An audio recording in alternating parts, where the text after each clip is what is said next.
Bonjour à tous et bienvenue sur le podcast Cardano français. J'espère que vous allez bien et que votre semaine se termine en beauté.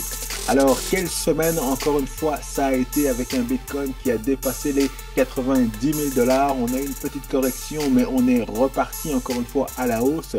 On parle de 100 000 dollars d'ici la fin de l'année et probablement que ce ne sera pas très difficile à atteindre, même peut-être d'ici Thanksgiving, donc la fête américaine que nous, on ne fête pas vraiment, mais que justement les Américains, c'est une fête très importante pour eux et probablement que justement, après cette fête-là, on va avoir un bon qui va arriver, nous amener à 100 000 dollars. On va se téléporter à 100 000 dollars et ça va être également la même chose pour les autres crypto-monnaies. Mais bien entendu, l'intérêt de cette vidéo-là n'est pas de parler justement du prix parce que ça, on le voit, on est content et le prix va continuer à faire ce qu'il a à faire. Je voulais vous parler justement de Charles Hoskinson qui est cet élément central de toutes les personnes qui gravitent autour de lui et quel impact ça va avoir justement sur le projet Cardano et l'écosystème des cryptos et de la blockchain justement pour ce bull run. Donc, si vous aimez toujours le contenu de mes podcasts, n'oubliez pas de smasher bien fort le bouton like, abonnez-vous à la chaîne YouTube et partagez cet épisode avec le plus de monde possible. Alors, comme vous le voyez, évidemment, tout est dans le vert. Cardano qui est de retour dans le top 10 et qui se maintient bien, qui a une bonne distance entre justement Tron qui est numéro 10. Et évidemment, tout va continuer à monter dans le vert. Alors, ce que je voulais vous montrer très rapidement au niveau du graphique, c'est justement un graphique qui ne change pas. Encore une fois, j'avais justement cette prédiction que une fois qu'on allait breaker, justement, passer à travers cette résistance, eh bien, ça allait monter et on se dirige encore une fois vers le 98 000, 100 000 probablement, et puis de plus en plus haut, encore une fois. Donc, pas d'inquiétude de ce côté-là. Du côté de Cardano, encore une fois, moi, je vais reloader encore mes bagues, même si vous le voyez là, dans le fond, on est en train d'avoir ce cup and handle qui est en train de se former également. Donc, on va avoir probablement une correction et puis que ça va remonter, on va être dans le channel et puis ça va repartir encore une fois à la hausse d'ici la fin de l'année. Mais encore une fois, tout se passe exactement comme prévu. Et pourquoi je vous dis qu'on va avoir un cup and handle? Parce qu'encore une fois, d'ici la fin de l'année, on va avoir la constitution, dans le fond, la convention par rapport à la constitution de la blockchain Cardano en Argentine. Et c'est ce qui va faire en sorte que justement, on va avoir probablement des bonnes surprises là, mais ça, encore une fois, j'en parle un petit peu plus tard dans la vidéo. Donc, pour tomber dans le crunchy de la vidéo, vous le savez, j'ai rattrapé quelques vidéos de Charles Hoskinson, notamment les deux présentations qu'il a fait en Argentine à Tech Forum. Et donc, la présentation qu'il faisait, c'était une présentation qui expliquait comment bâtir le futur de la civilisation en Argentine. Donc, bâtir la civilisation future en Argentine. Et comme vous le savez, le projet Cardano et Charles Hoskinson, c'est quelque chose qui est en dehors de ce qui se fait de manière générale en crypto, dans l'écosystème des crypto-monnaies et l'industrie de la blockchain et ainsi de suite. Donc, nous, quand nous ou Charles Hoskinson, on parle justement de ce que la blockchain peut faire, ce que les cryptos peuvent faire, c'est très différent de tous les buzzwords dont on entend DeFi, tokenisation, faire de trading, faire des DZX et ainsi de suite.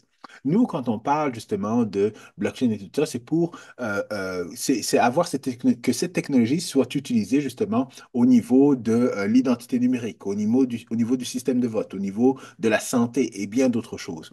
Donc, évidemment, quand on a ce genre d'approche-là et quand on parle à certaines personnes, que ce soit des institutions financières, que ce soit des, des personnes, voyons, des personnes, des ministres ou des premiers ministres, et ainsi de suite. Avoir cette approche-là, cette manière de parler-là est beaucoup plus séduisante que justement arriver et dire, bon, ben voici dans Solana, voici, il y a toutes les meme coins, puis le meme coin fait comme ça, et puis ça descend. Ou alors cette même approche justement de parler de Bitcoin, mais parler de Bitcoin dans une approche justement de pouvoir avoir un actif qui ne va pas perdre de la valeur, avoir un actif qui est finalement une commodité comme l'or et tout ça, toutes ces particularités, plutôt que justement parler de Bitcoin en termes d'investissement qui monte qui fait des fois 10 et après ça fait une correction de plus de 200% et des choses comme ça. Donc, quand on a cette approche, justement, ça nous permet de créer des partenariats, ça nous permet d'avoir plus de crédibilité, surtout lorsque, justement, on est baqué par des études académiques. Et ça, je vous l'ai dit de mon expérience personnelle ici à Québec, lorsque j'allais à des conférences ou lorsque je voulais avoir des projets, justement, avec des ministères ou avec des institutions publiques, eh bien, la première chose qu'ils me demandaient, comment je baquais de manière académique, dans le fond, mes activités ou le fait que la blockchain pouvait aider dans certains scénarios, certains use cases, dans le fond, public, privé et ainsi de suite. Et donc, cette approche-là, encore une fois, est une approche que Charles Hoskinson a compris. Et malgré le fait, encore une fois, que les partenariats qu'il a pu avoir, notamment avec l'Éthiopie, où là, bon, il y avait l'identité pour les étudiants et tout ça, ça n'a pas fonctionné. Malgré les soupçons d'informations qu'on a eu justement avec les stablecoins aux États-Unis, ou alors la Fondation Cardano qui a eu, dans le fond, qui a été engagé pour faire une preuve de concept, justement, de système de vote et ainsi de suite. Malgré tout ça, ce sont des premiers contacts qui ont pu, justement, développer une expertise basée sur quoi? Basée sur de la recherche et du développement académique.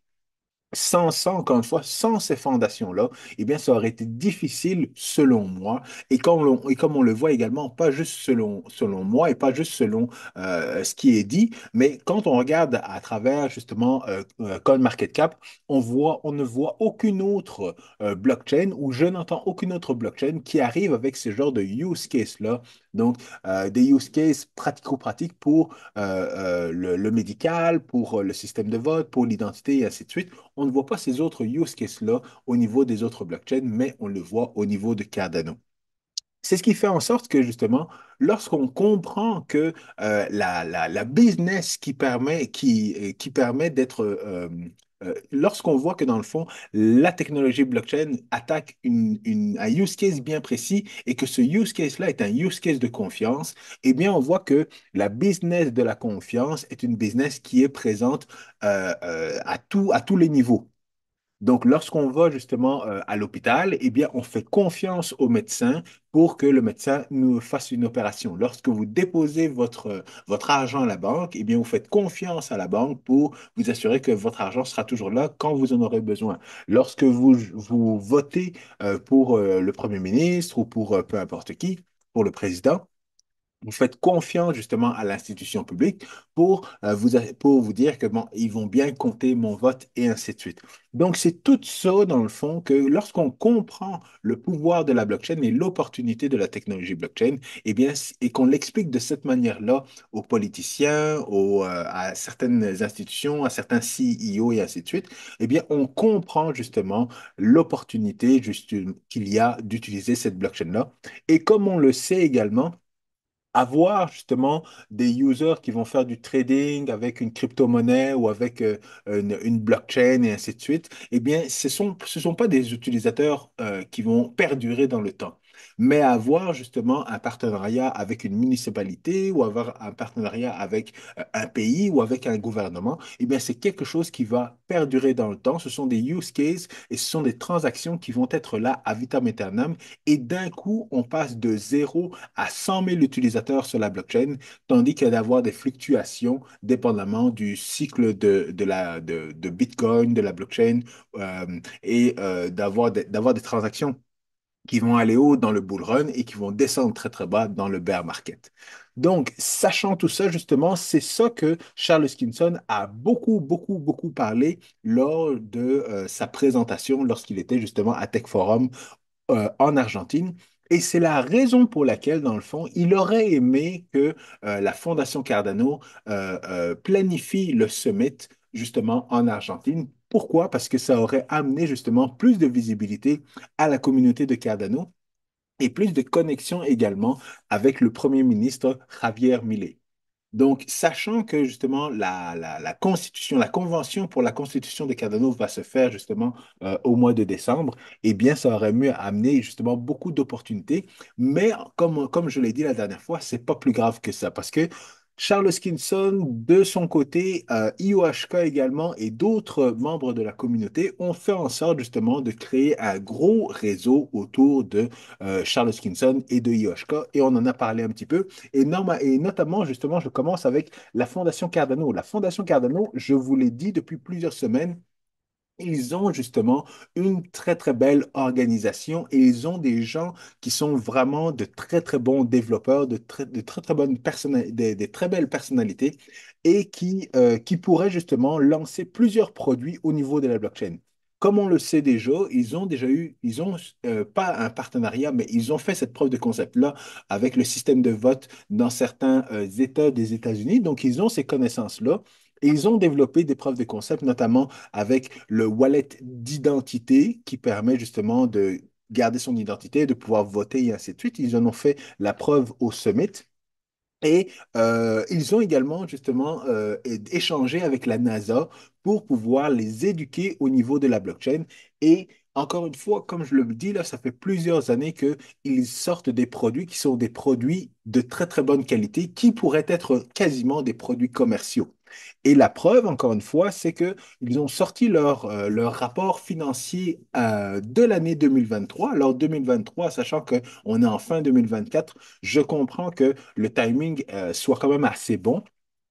Mais c'est quand même intéressant qu'ils aient sorti justement le rapport. Et dans le rapport, on souligne que justement la fondation a fait des bénéfices, pas seulement avec justement les actifs qu'ils gardent dans leur trésorerie, mais avec les services qu'ils ont rendus également, justement. Et ils ont été payés pour des contrats et ainsi de suite. Et ça leur a permis justement de développer des partenariats, de développer des connaissances, des contacts avec beaucoup de monde, que ce soit aux États-Unis, que ce soit en Europe ou que ce soit en Asie, notamment justement à Dubaï, les partenariats qu'ils ont à Dubaï, les partenariats qu'ils ont en Europe, surtout avec les régulations, avec MiCA et tout ça. Mais également aux États-Unis, comme je le disais, avec la preuve de concept de système de vote. Donc, ce qu'on apprend, c'est que la majorité de leurs actifs qu'ils ont en trésorerie, évidemment, c'est du EDA. Mais qu'est-ce qu'ils ont d'autre également? Ils ont du Bitcoin. Parce qu'ils ont à peu près 10% de Bitcoin qu'ils gardent dans leur trésorerie, 80% d'EDA et 10% en cash. Et donc, ils ont dépensé, ils ont dépensé 19 millions dans le fonds de dollars en 2023 en termes d'éducation, en termes de support justement à l'écosystème de Cardano, donc support avec les SPO et le côté infrastructure et ainsi de suite. Ils ont déposé également en éducation, adoption et puis les coûts d'activité dans le fond pour la fondation. Donc tout ça, c'était à peu près 19 millions et les coûts justement, les coûts d'opération de la fondation, c'était 4 millions. Donc 23 millions à peu près qu'ils ont dépensés dans l'année 2023.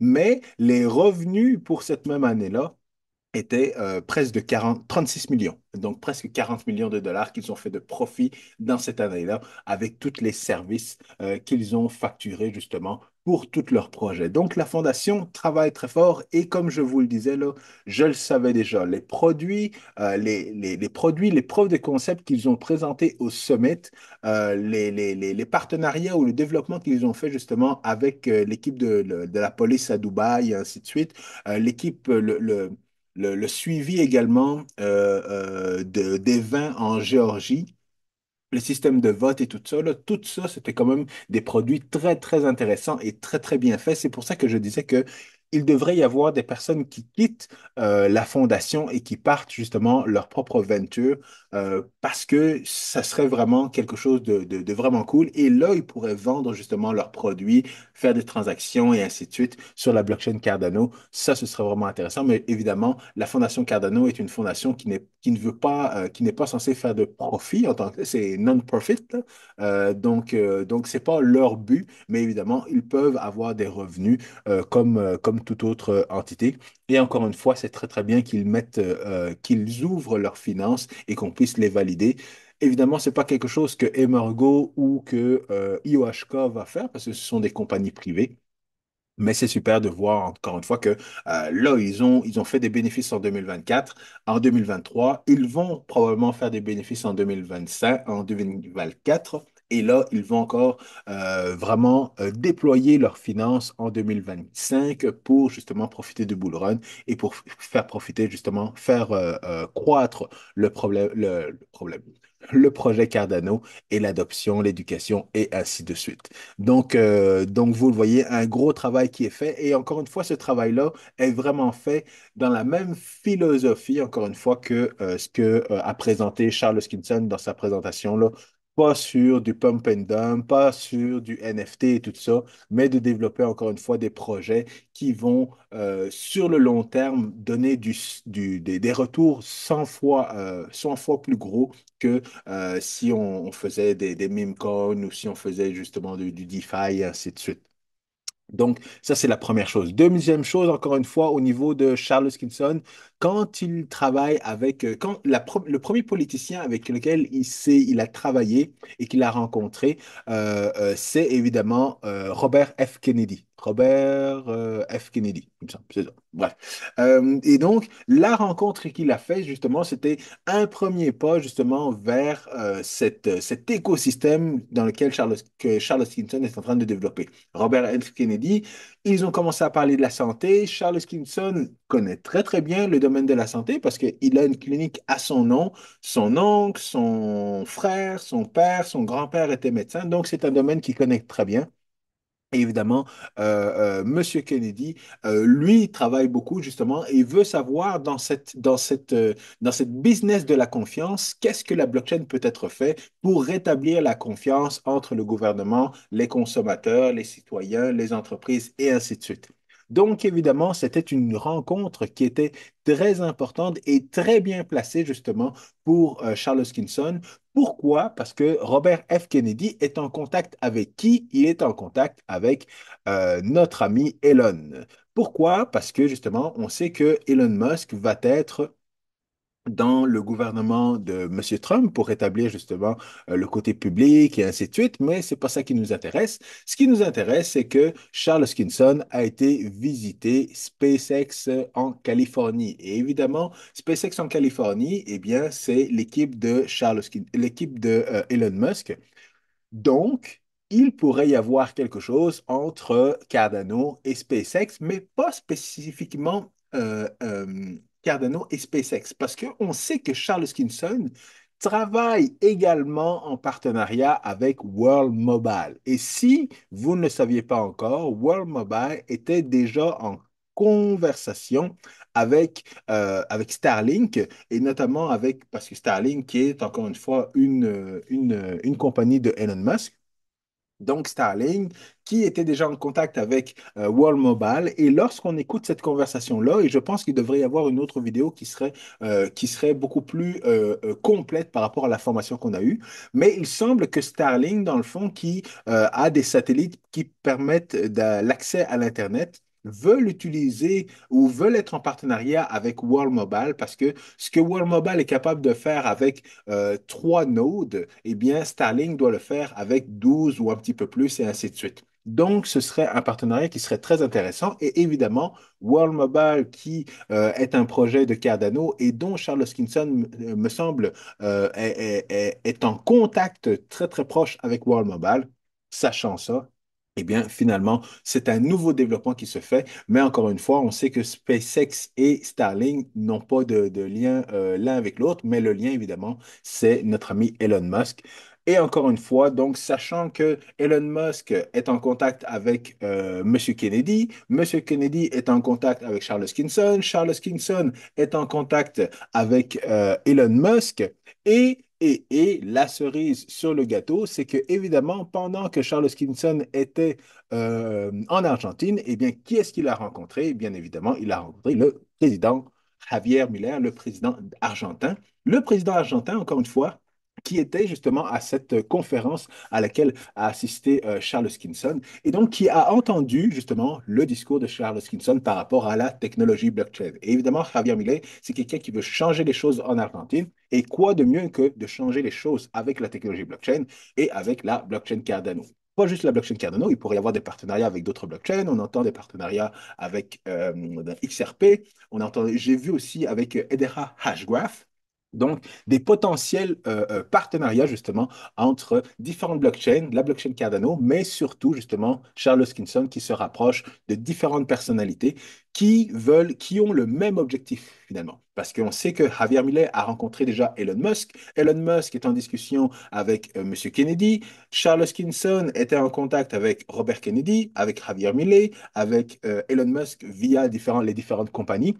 Et encore une fois, Monsieur Millet, ce président argentin, qu'est-ce qu'il rencontre directement lorsqu'il arrive aux États-Unis?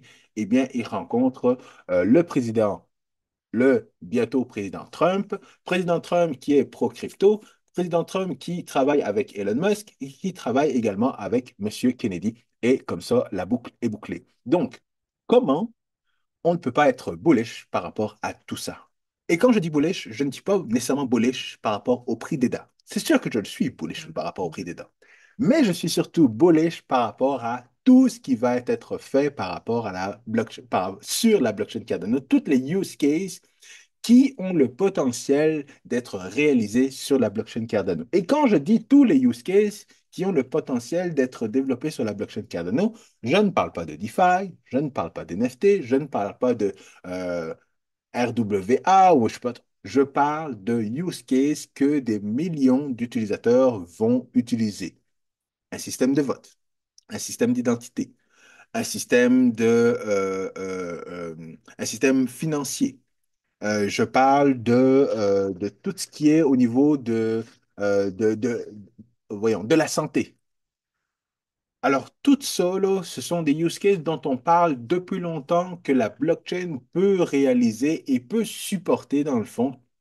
Mais évidemment, je ne parle pas encore une fois de NFT, je ne parle pas de DeFi, je ne parle pas de Pump and Dump, je ne parle pas de new coins qui peuvent être de ICO. Non, je ne parle pas de tout ça. Et dans l'écosystème de Cardano, on ne parle quasiment jamais, rarement de tout ça. Sauf que lorsqu'on parle de Husky. Husky, le NFT, là, oui, ça, on en parle. Ou Snake, le Pump and Dump, là, oui, OK, on en parle. Mais principalement, là, on parle de World Mobile. On parle c'est quoi l'autre projet? J'ai oublié le projet là, Deepin, là, dans lequel je suis investi, mais c'est pas plus grave que ça. On parle de ces projets-là et on parle encore une fois, lorsque Charles Hoskinson fait sa présentation, on comprend que dans le fond, si on veut aller chercher des millions d'utilisateurs, allons chercher des millions d'utilisateurs qui peuvent utiliser la blockchain sans savoir qu'ils utilisent la blockchain. Et ça veut dire que c'est pas du trading. Ça veut dire que c'est pas du DeFi. Ça veut dire que c'est pas des NFT. Parce que toutes ces choses-là, on sait que la blockchain, les utilisateurs qui utilisent ces use cases-là, qui font du trading et ainsi de suite, savent qu'en arrière, c'est la blockchain, ce sont des crypto-monnaies. Mais si on parle de tickets, de le ticketing, et donc le ticketing qui utiliserait justement la blockchain, si on parle dans les jeux vidéo de différents skins et ainsi de suite, là encore une fois, on parle de NFT, mais on ne sait pas que c'est la blockchain. Donc si on parle de ces use cases-là, ça va être des use cases qui vont passer inaperçus pour monsieur et madame tout le monde. Si on parle encore une fois d'un système de vote ou d'une carte avec justement un DID dessus, encore une fois, ça touche des millions d'utilisateurs sans savoir qu'on utilisait la blockchain. Et encore une fois, Charles Hoskinson est entouré de personnes assez bien placées pour mettre en place, encore une fois, toutes ces vrais use cases-là dont il parle justement dans ces différentes conférences et que ça revient même à la première conférence, le TED Talk qu'il a fait justement en 2010, 2011, peut-être 2013. Donc, ce TED Talk, il y a 10 ans, qu'il a fait il y a 10 ans, justement, où il parlait justement d'identité décentralisée, de décentralisation de l'information et ainsi de suite. Donc, je pense que la manière dont Charles Hoskinson a travaillé pour bien placer justement, pas ses pions, mais ses contacts, est quelque chose de super important et c'est quelque chose qui va porter ses fruits en 2025, 2026, 2027 et jusqu'à la prochaine élection en 2028.